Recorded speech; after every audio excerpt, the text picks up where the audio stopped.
কামেল পাশ আলেম নয়। আমাদের দুনিয়াবি হাইসিয়তে কেউ আইসা আলেম দাবি করলে আমরা কি করে বুঝবো সে আলেম না না আলেম?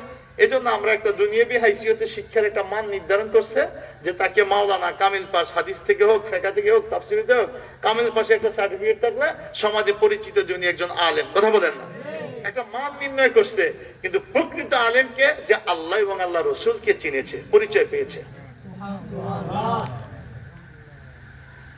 তুমি কামিল পাস, হাদিস থেকে পড়ছো, তাফসীর থেকে পড়ছো, ফিকহ থেকে পড়ছো, বড় মসজিদের ইমাম, বড় বক্তা, বড় আলোচক, তোমার অনেক সম্মান, কিন্তু সুদের ব্যাপারে তুমি সুদী কোম্পানিতে তোমার নাম ঠিকানা আছে, তুমি মানুষকে সুদের দিকে ধাবিত করো, সুদকে হালাল বলে মানুষকে এর ভিতরে ঢুকাও, কারণ তোমার পার্সেন্টেজ দিবে।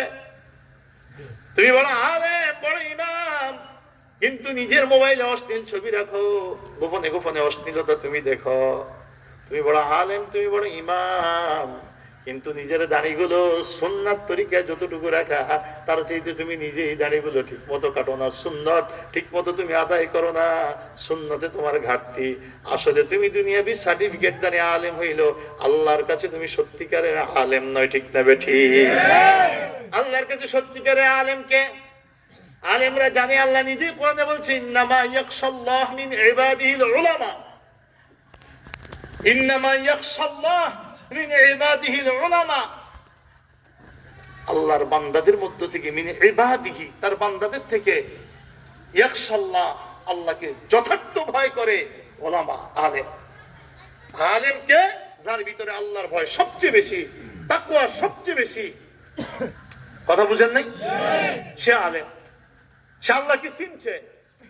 এজন্য রাসূল আলাইহিস সালাতু ওয়াস সালাম পৃথিবীর কারো কাছে পড়েন নাই, কিন্তু পৃথিবীর সবচেয়ে বড় জ্ঞানী তিনি, তিনি আল্লাহকে সবচেয়ে বেশি ভয় করছেন, তিনি আল্লাহকে সবচেয়ে বেশি ভয় করছেন, সবচেয়ে বেশি আল্লাহরে চিনেছেন তিনি, এজন্য সবার মধ্যে সবচেয়ে বেশি ভয় করছেন তিনি।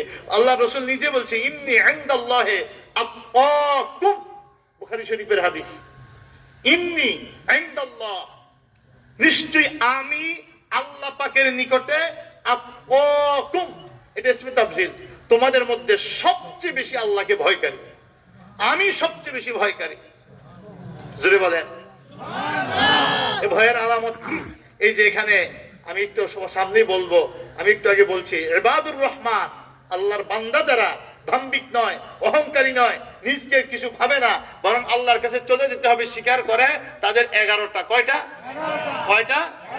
তার 3 নম্বরে বলছে ওয়াল্লাযীনা ইউতুনা লিরাব্বিহিম সুজদান ওয়া কিয়ামা, ওয়াল্লাযীনা ইউতুনা লিরাব্বিহিম, ওরা তাদের রাত কাটায় তাদের প্রভুর জন্য সুজদান, সিজদারত অবস্থায়, ওয়া কিয়ামা, এবং আল্লাহর সামনে দাঁড়ানো অবস্থায়।